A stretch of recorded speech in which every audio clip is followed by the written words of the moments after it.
이번 한 주간 제가 저희 가정에 참 귀한 생명이 찾아와서 이렇게 저희 아내가 둘째를 출산하는 시간을 가졌습니다. 둘째 출산하는 모습을 이제 옆에서 지켜보니까 두 가지 마음이 들더라고요. 첫 번째는 참 세상 좋아졌다.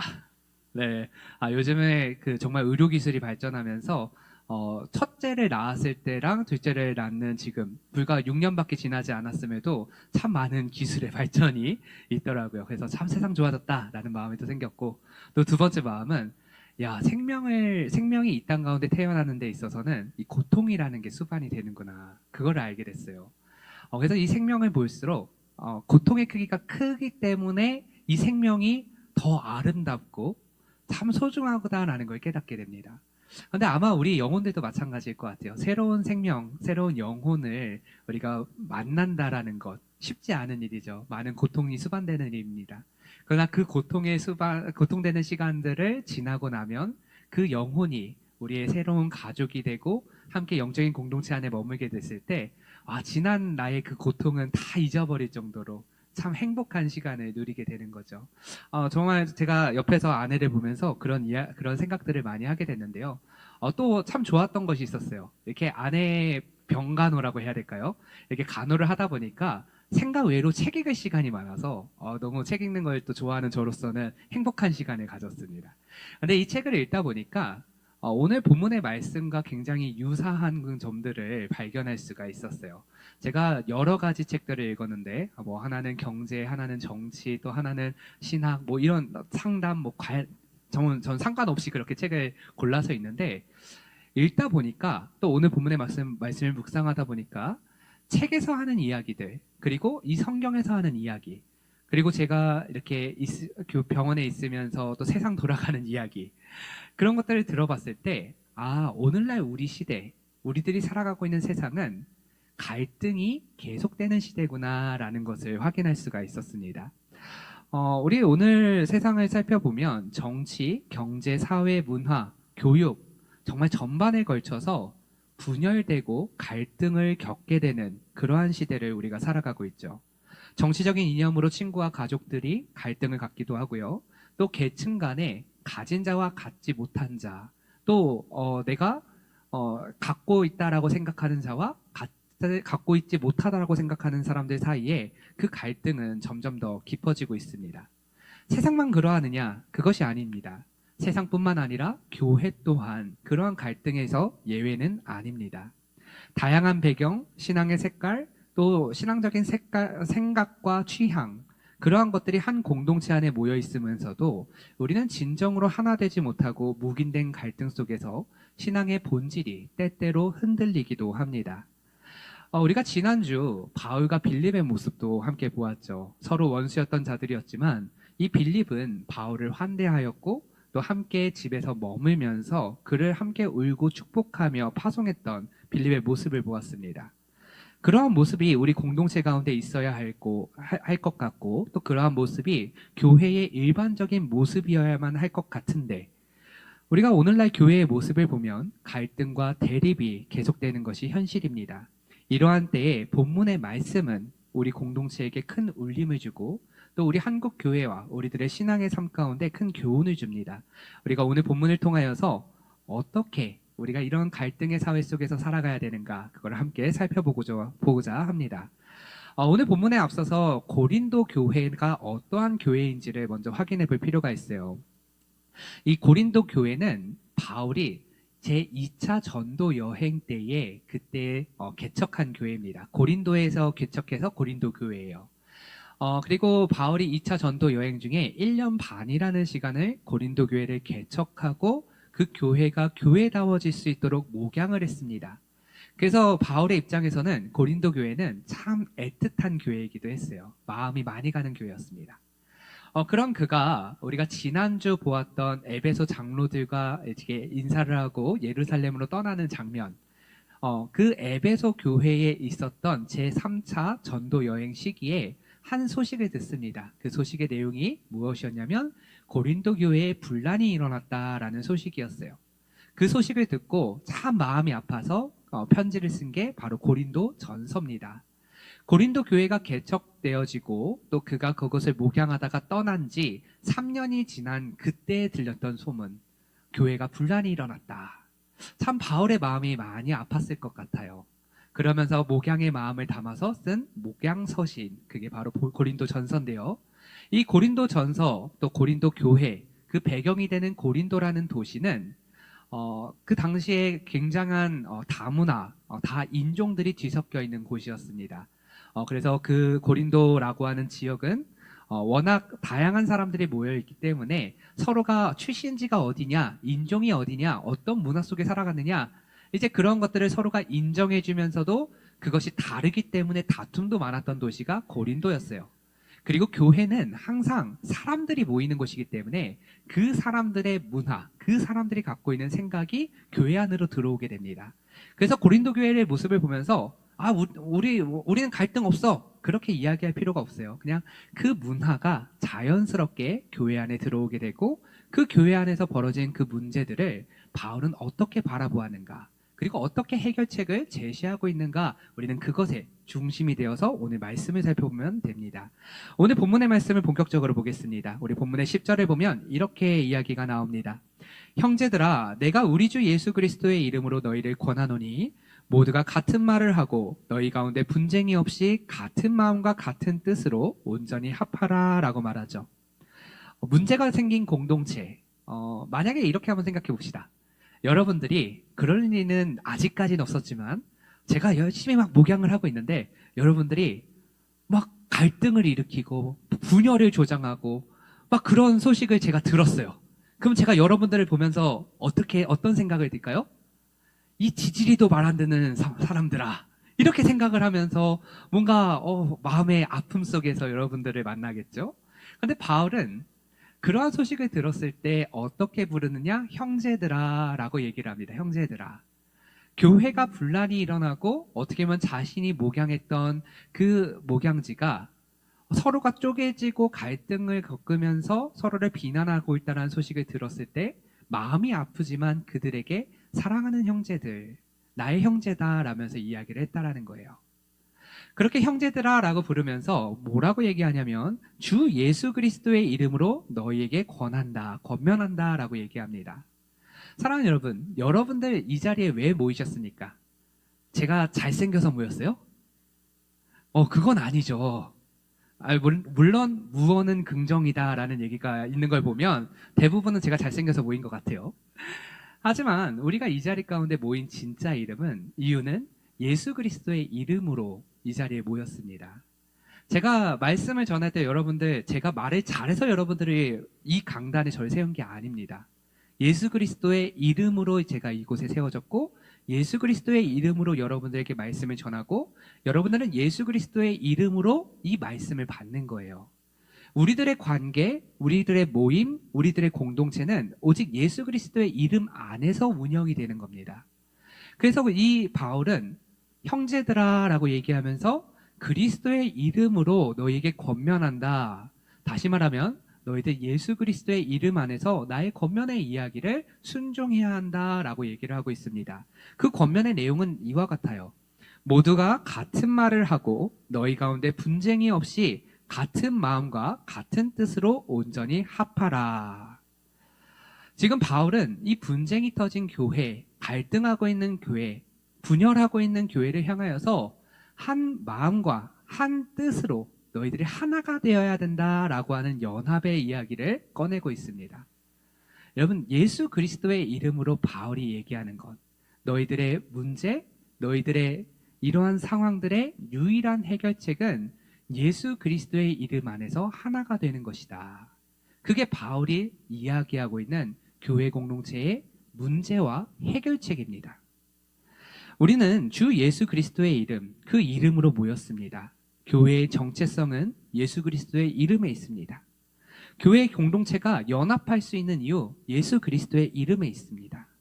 문제가 터진 교회를 보면서 복장이 터질 것 같지만 형제라고 따뜻하게 이야기할 수 있고, 내 동역자들을 잡아 죽인 바울이라 할지라도 예수 그리스도의 이름 안에서는 그 바울이 나의 믿음의 동역자요, 함께 할 수 있는, 함께 축복하며 보낼 수 있는 동역자가 되는 것, 예수 그리스도의 이름 때문이죠.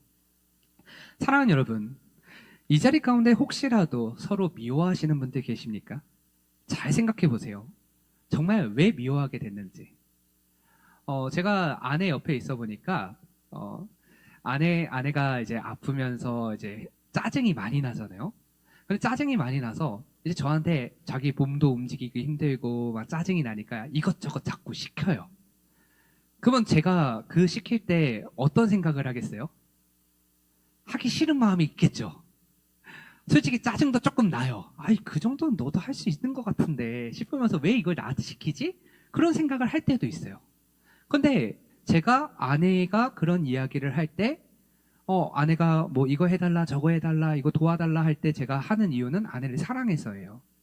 근데 아내를 사랑하지 않으면, 혹은 내 사랑하는 마음이 혹시라도 제 안에 조금밖에 남지 않는다면, 어린이 보호구역입니다. 할 때, 저런 것도 사랑할 수 있는 거예요. 그런데 사랑하지 않을 때, 아내가 뭘 시켜요? 그러면 이제 제 입에서 나오지 말아야 될 말들이 나오죠. 아, 이걸 왜 나한테 시켜? 너가 할 수 있잖아. 그럼 그때부터 싸움이 시작되는 거예요. 우리가 정말 어떠한 사람과의 관계 속에서 문제가 발생했다 한다면 이걸 생각해 봐야 돼요. 내가 정말 사랑했는가? 사실은 돌이켜보면 그 사람과의 갈등에 있어서 갈등의 원인이 됐던 그 한 사건은 사랑했다라면 별거 아닌 문제였을 거예요. 사랑하지 않기 때문에 그 문제가 시작되고 커지고 우리의 관계를 자꾸만 나뉘어지게 만드는 거죠. 그런데 본문은 분명하게 얘기합니다. 예수 그리스도 안에서 하나가 된다. 하나가 되라. 우리가 하나가 될 수 없는 사람들이지만 하나가 되라라는 것이 우리 그리스도 예수, 우리의 하나님의 말씀이고 원하시는 뜻이라면 우리는 순종할 수 있어야 되고, 또 그 순종하려고 하는 그 마음을 갖고 있는 우리에게, 또 누군가를 미워하고 있는 우리에게 오늘 말씀은 바로 나에게 주시는 말씀이라는 겁니다.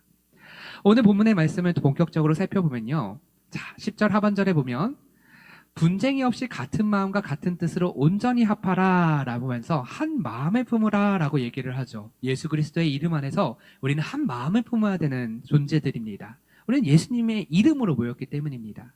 자, 그런데 이 바울의 편지는 11절에서처럼 너희들 가운데 분쟁이 있다라는 그 소식을 듣고 마음이 아파하면서 그렇게 쓴 편지였어요. 고린도 교회의 문제는 분열이었죠. 이 분열은 단순한 의견 충돌이 아니라 영적인 충돌이었습니다. 내 것을 주장하다가 생긴 문제가 아니라 영적으로 내가 무언가를 주장하려고 하는, 은혜 안에서 우리도 그런 부분들이 있을 수 있어요. 나는 장로다, 나는 권사다, 직분을 드러낼 때도 있고요. 또 때로는 나는 선교도 갔다 왔다, 나는 이런 양육과 훈련도 받아봤다, 이러면서 이런 것들을 드러낼 때가 있어요. 그런 영적인 충돌들이 일어날 때가 있습니다. 고린도 교회에 생겼던 문제가 바로 이러한 문제죠. 12절에 보면 그 분열의 이유는 내가 잘하려고 했던 게 아니라 나는 바울에게 세례를 받았다, 나는 아볼로에게 세례를 받았다, 나는 게바에게, 나는 그리스도에게 속하였다라고 하는 그러한 영적인 문제 가운데에서 갈등이 생겼다라는 거예요. 오늘날 이러한 문제가 한국 교회 안에 가득합니다. 저도 이제 이번에 아이가 태어나면서 그 생각을 했어요. 유아 세례를 어떻게 해야지? 유아 세례를 아빠가 하는 게 맞나? 아니면 목사님한테 받아야 되는데, 나도 목사가 됐긴 했지만 누구한테 받아야 되지? 이런 생각을 저도 하고 있더라고요. 내가 어느 목사에게 세례를 받았느냐? 내가 어떤 사람의 이름으로 직분을 받았느냐? 내가 어느 교회에서 처음 신앙생활을 시작했고 거기서 생활했느냐? 그게 과연 뭐가 중요할까요? 이종호의 이름으로 세례를 받거나 혹은 다른 목사님의 이름으로 세례를 받거나 그 세례의 이름이 다릅니까? 아니에요. 같아요. 예수 그리스도의 이름으로 세례를 받는 거죠. 내가 직분을 받을 때 여러분들 장로, 권사, 집사로 임명받았을 때 제 이름으로 임명받는 거 아닙니다. 어떤 목사님의 이름으로 임명받는 게 아니에요. 예수 그리스도의 이름으로 여러분들이 직분을 받았고 예수 그리스도의 이름 안에서 여러분들이 공동체 생활을 하시는 거예요. 여러분들 순복음, 감리교, 장로교 다양한 교단들이 있습니다. 그 교단에서 내가 신앙생활했다고 그 교단에만 구원이 있습니까? 아니잖아요. 예수님의 이름 안에 구원이 있는 거예요. 근데 뭐가 그렇게 중요하다고 그런 것들을 내세웁니까? 목사들 세계도 마찬가지입니다. 목사들의 민낯이 있어요. 여러분, 목사들, 저희 교단은요, 대한예수교 장로의 합동측이에요.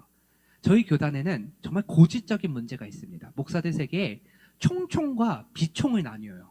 총총은 뭐냐면 총신대학교 학부를 나온 신학과를 나온 학생, 그리고 총신대 신대원에 나온 학생들을 총총이라고 얘기를 합니다. 비총은 총신대학교 학부를 나오지 않고 일반 대학교에서 이제 신대원으로 온 사람들을 비총이라고 얘기를 해요. 총총 출신들이 얼마나 치사하고 더러운지 아십니까? 지들끼리 밀어주고 끌어주고를 다 해요. 저희 은성 목사님 뒤에 있는데 은성 목사님 비총입니다. 저는 총총입니다. 저는 총총총총이에요. 총이 4개나 있어요. 2개가 아니라. 정말 이게 얼마나 심각한 문제냐면 교단의 어른 목사님들은 총총 출신들을 굉장히 사랑하세요. 그리고 저도 이렇게 목사가 되고 보니까 총총 출신들한테 더 눈이 가요. 근데 총총이든 비총이든 뭐가 중요하겠어요? 목사들 사이에서 예수 안 믿는 목사들이 얼마나 많습니까? 총총 출신들 중에 예수 안 믿는 총총이 많습니다. 비총 출신 중에 예수님 안 믿는 비총 많아요. 예수님 믿고 안 믿고가 중요하지 어느 학교를 나왔다, 어느 교수에게 배웠다, 그게 뭐가 중요하겠어요? 여러분들 목사가 목회를 할 때 학력으로 목회합니까? 목사가 목회할 때 뭐 어떤 관계, 사회성으로 그렇게 목회를 합니까? 그런 거 아니에요. 목사가 목회를 할 때는 하나님의 능력으로 하는 겁니다. 십자가의 도가 목사에게 새겨지지 않으면 목회를 할 수가 없는 거예요. 총총과 비총, 여러분 그런 거 중요하지 않아요. 예수님을 믿는 것이 중요한 겁니다. 이러한 한국교회의 민낯, 이러한 당시 고린도 교회의 모습 가운데 바울은 날카롭게 반문을 던집니다. 13절 상반절에 보면 그리스도께서 어찌 나뉘었느냐. 여러분, 그리스도는 나뉘어지지 않았습니다. 그런데 그리스도인은 자꾸만 나뉘어집니다. 하나가 되지 못합니다. 우리는 자꾸만 서로를 헐뜯고 분열하고 당파를 짓습니다. 그러면서 내 신앙이 더 낫다, 내가 더 예수님 잘 믿는다, 그렇게 말하고 있어요. 정말 우리 윗세대의 말로 웃기는 짬뽕입니다. 저는 아무런 힘도 없고 아는 것도 없는 사람이지만 이거 하나만큼은 확신합니다. 한국교회 너무 잘못됐어요. 한국교회 정말 무릎 꿇고 하나님 앞에 회개하지 않으면 안 됩니다. 여러분, 우리 장로교만 보세요. 제가 2004년도에 저희 미션스쿨을 다녔는데 종교교과 선생님이 이런 얘기를 했어요. 아직도 기억에 남는데, 대한예수교 장로회라는 이름을 갖고 있는 교단만 160개가 됩니다 라는 이야기를 들었습니다. 근데 최근에 제가 인터넷 찾아보니까 대한예수교 장로회라는 이름의 교단만 240개가 넘습니다. 20년 만에 2배가 되는 교단이 생겼어요. 여러분, 교단이 왜 분열될까요? 예수님 때문에 분열됐을까요? 예수님은 한 분이십니다. 예수님 때문에 교단이 분열되지 않아요. 교단이 분열될 때에는 예수를 안 믿고 신학을 믿는 사람들, 예수를 안 믿고 교회의 성장을 믿는 사람들, 예수를 안 믿고 정치적 이익을 추구하는 사람들 때문에 교단이 분열됩니다. 여러분, 그렇게 교단이 분열된 가운데 거기서 어떻게 선한 것이 나올 수 있겠습니까? 예수 그리스도 안에서 주님은 하나가 되라 말씀하셨는데 분열하면서 어떻게 우리는 선한 것을 이야기할 수 있겠어요? 여러분, 예수님의 능력은 우리가 하나가 되는 데 있지 우리가 나뉘어지는 데 있지 아니합니다. 바울은 이렇게 예수님의 능력 안에서 우리가 하나가 되어야 된다라고 얘기를 하고 있습니다. 이어서 14절부터 16절을 보면 바울이 자신이 했던 일들을 소개를 합니다. 14절에 나는 그리스보와 가이오 외에는 너희 중 아무에게도 내가 세례를 베풀지 아니한 것을 감사하노니 이는 아무도 나의 이름으로 세례를 받았다 말하지 못하게 하려 함이라. 내가 또한 스데바나 집사람에게 세례를 베풀었고 그 외에는 다른 누구에게 세례를 베풀었는지 알지 못하노라 라고 말합니다. 바울이 여기서 이야기하는 것은 내가 누구에게는 세례를 베풀었다, 그런데 내가 여기에만 세례를 베풀었기 때문에 감사한다. 또한 내가 여기다가 세례를 베풀었고 그 외에는 기억하지 못한다 라고 얘기를 하고 있어요. 지금 이 말은 뭐냐면 내가 세례를 베풀었는데 내가 세례를 베푼 사람들 기억도 못하고 몇 사람 뭐 세례 받은 사람 몇 명 없어, 세례 그렇게 중요한 거 아니야 라고 얘기하는 게 아니라 나의 이름으로 세례를 베풀었다라는 것을 누구도 자랑하지 못하게 하려고 나는 그리스도의 이름으로 세례를 베풀어서 내 이름으로 세례를 베푼 적이 없다라고 이야기를 하는 겁니다. 즉, 자신이 중심이 되어서 분열을 초래하지 않았다라는 것이죠. 제가 여러 교회들, 이제 목사들은 보통 여러 교회들에서 사역을 합니다. 그 교회를 사역하다 보니까 배운 것 중에 하나가 이거예요. 여러분, 제자 훈련을 할 때, 오해하는 것 중에 하나가 있어요. 여러분, 저한테 제자 훈련을 받으면 이정우의 제자가 되는 게 아닙니다. 제자 훈련을 통하여서 여러분들은 예수님의 제자가 되는 거예요. 제가 예수라는 건 아니에요. 저는 그냥 통로예요. 예수님의 말씀을 그대로 전달하여 여러분들이 작은 예수로 살게 하는 것. 그게 제자 훈련의 핵심입니다. 그런데 많은 교회에서 어려움이 어디에서부터 발생하느냐? 내가 누구 목사에게 훈련을 받았다. 내가 어떤 목사한테 어떤 양육을 받았다. 내가 어떤 목사님께 세례를 받았다. 자꾸만 교회 안에서 누구 목사, 누구의 이름이 세워져요. 그러면 교회가 어떻게 됩니까? 분란이 일어나는 거예요. 그게 뭐가 중요합니까? 여러분, 예수님 이름으로 모였지 이정우의 이름으로 모인 거 아니에요. 여러분, 예수님의 이름으로 제자 훈련을 받고 예수님의 이름으로 세례를 받았지 누군가의 개인의 이름 안에서 모여서 직분받고 신앙생활 하시는 거 아닙니다. 여러분, 오직 예수 그리스도 그분을 붙잡아야 돼요. 교회를 잘 한번 보세요. 여러분들 교회 신앙생활 하면서 문제를 일으키는 사람들이 누굽니까? 자꾸만 교회 안에 예수 그리스도 그분의 이름이 아닌 다른 이름을 내려는 사람들, 내 이름이든 누군가의 이름이든 내가 사랑하고 지지하는 사람의 이름이든 그 이름을 내려고 하는 사람들 때문에 문제가 발생합니다. 우리가 관계를 할 때도 마찬가지죠. 내가 우리 관계의 중심이야. 그 관계가 얼마나 갑니까? 내가 이 모임에서 가장 핵심이야. 그 모임 얼마나 갑니까? 모든 관계, 모든 공동체의 중심에는 예수 그리스도가 계십니다. 예수님이 우리 교회의 중심이 되어야 하고 우리 성도들의 관계의 중심에는 예수 그리스도가 있으셔야 되는 겁니다. 바울은 17절에서 이렇게 얘기합니다. 그리스도께서 나를 보내심은 세례를 베풀게 하려 하심이 아니요 오직 복음을 전하게 하려 하심이로되 말의 지혜로 하지 아니함은 그리스도의 십자가가 헛되지 않게 하려 함이라. 이 바울은 자신의 사명을 오직 복음을 전하게 하려 하심이다 라고 얘기를 합니다. 그런데 여기 앞에서 세례를 베풀게 하려 하심이 아니요 복음을 전하게 하려 하심이로되 하는 것을 보면서 이걸 나눈다라고 생각하실 수도 있지만 나뉘어지는 것이 아닙니다. 세례도 예수님의 이름으로 세례를 베풀고 복음을 전하는 것도 예수님의 이름으로 복음을 전하는 거예요. 그 두 가지는 나뉘어지는 게 아니에요. 그런데 여기서는 왜 그렇다면 나뉘어지는 것처럼 보이느냐? 왜냐하면 그 앞절에 세례를 베푼다 할 때 문제가 뭐였죠? 사람의 이름으로 세례를 베풀었기 때문에 문제가 발생했어요. 그래서 여기 본문에서는 내가 사람의 이름으로 세례를 베푸는 것에는 지지하지 않다. 내가 하는 일은 하나님의 이름, 예수 그리스도의 이름으로 복음을 전하는 것이다 라는 것을 강조하기 위해서 이렇게 쓴 겁니다. 그 핵심은 같습니다. 세례를 베푸는 것도 예수 그리스도의 이름이요 복음을 전할 때에도 예수 그리스도의 이름으로 하는 겁니다. 바울은 철저하게 이 공동체의 문제를 예수 그리스도 그분의 이름으로 모이지 않았기 때문에 세례를 받음도 예수 그리스도의 이름으로 세례를 받았다 생각하지 않았기 때문에 그리고 이 모든 문제의 해결은 예수 그리스도 이름 안에서 하나가 되는 것으로 여기고 있습니다. 바울은 철저하게 십자가 중심의 복음을 붙드는 것이죠. 오늘 우리 한국교회와 그리고 오늘 우리 교회가 다시 회복해야 할 중심도 바로 예수 그리스도의 이름, 예수 그리스도의 십자가입니다. 여러분 강단에서도 마찬가지입니다. 또 교회 사역의 중심에서도 우리들의 관계 속에서도 또 각자의 개인의 심령 속에서도 마찬가지입니다. 목사가 아무리 여기서 말을 잘한다 할지라도 제 안에 예수 그리스도의 이름, 예수 그리스도의 십자가가 없으면 아무것도 아닙니다. 여러분들도 이 자리에서 아무리 예배를 잘 드리고 기도를 많이 하고 내가 아무리 말씀을 잘한다 할지라도 여러분들 심령 안에 예수 그리스도의 십자가가 없으면 여러분들 성도 아닙니다. 우리에게 가장 중요한 것이 있다면 예수 그리스도의 십자가인 것이죠. 바울은 그것을 이야기하고 있어요. 교회도 마찬가지입니다. 교회가 아무리 크고 아무리 사람들이 많이 모이고 아무리 큰 사역들, 큰 프로그램들을 화려하게 한다 할지라도 그 교회가 예수 그리스도를 자랑하지 않는다면 그곳은 교회가 아닙니다.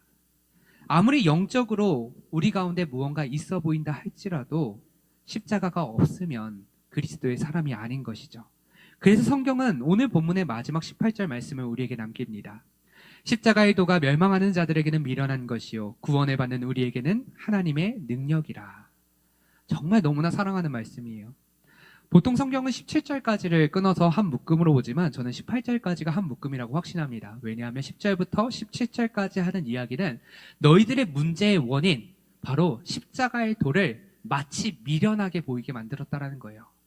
십자가의 도가 멸망당하는 자들에게는 미련한 것이지, 근데 너희들 하는 거 잘 봐. 너희들이 분파짓고 예수 그리스도의 이름을 드러내지 아니하고 서로가 나뉘어지면서 서로를 헐뜯고 비난하는 모습들, 마치 십자가의 도를 미련한 것이라고 얘기하는 멸망당하는 자들의 모습처럼 보이지 않니? 근데 그런 모습들이 우리들의 모습이라는 거예요. 우리 공동체 안에서 나도 모르는 사이에 나는 예수 그리스도를 잘 믿는다, 나는 예수 그리스도의 십자가가 내 심장 안에 박혀있다 생각하는 자들조차도 우리 공동체 안에서 서로 미워하고 분파를 짓고 갈등하는 모습들, 그러한 모습들이 나도 모르는 사이에 내가 마치 십자가의 도를 미련한 것처럼 여기게 되는 그러한 모습이라는 것이죠. 사랑하는 여러분, 오늘 본문의 말씀은 우리가 하나님의 교회 또 하나님의 백성으로서 어떻게 살아가야 되는지를 알려줍니다. 교회는 인간의 지혜나 능력 또는 카리스마 있는 리더십에 의하여서 하나가 되는 것이 아닙니다. 제가 많이 듣는 이야기 중에 하나가 있어요. 젊은 목사님이 오니까 젊은 사람들이 늘어납니다. 여러분, 아닙니다. 제가 명확하게 이야기하겠습니다. 아닙니다. 젊은 사람이든 나이 많은 사람이든 어린 사람이든 영혼은요, 십자가가 있는 교회에 모입니다. 예수 그리스도가 있는 교회에 모이게 되어 있어요. 여러분, 젊은 사람들이 많아지는 것 같죠? 아니요, 어르신들도 많아지고 있어요.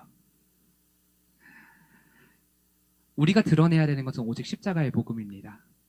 십자가는 우리의 모든 자랑을 끊게 만듭니다. 모든 교만을 내려놓게 만듭니다. 오직 하나님의 은혜만을 붙들게 만듭니다. 십자가는 믿는 자들에게 하나님의 능력이 됩니다.